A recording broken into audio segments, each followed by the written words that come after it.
বেড়া বকরি দুম্বার দিকে খবর নাই, ঘুমায়া থাকে। তাই নাকি?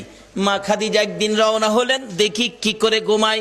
যাইয়া দেখে বেড়া বকরি দুম্বা ছেড়ে দিয়ে আমার আপনার নবী ঘুমিয়েছে। বড় বড় অজগর সাপ এসে নবীজির মাথার উপর ফনা ধরে ছায়া দিতেছে। খাদিজা বলেন, না না, এই রাখালের বকরি জংলার বাগে নিবে না। খাদিজা বাড়ির দিকে যায় আর ফিরা ফিরা চায়, এটা কেমন রাখাল রে? এই রাখাল তো সাধারণ কোনো মানুষ নয়। খাদিজা চিনে ফেলেছে। বেড়া বকরি দুম্বা নিয়ে বাড়িতে আসতে বলো আমার রাখালকে। আমার নবী দুপুর বেলায় বেড়া বকরি দুম্বা নিয়ে বাড়িতে রওনা হলে খাদিজা বাংলা রুমে বসে বসে দেখে, এটা কেমন রাখাল রে?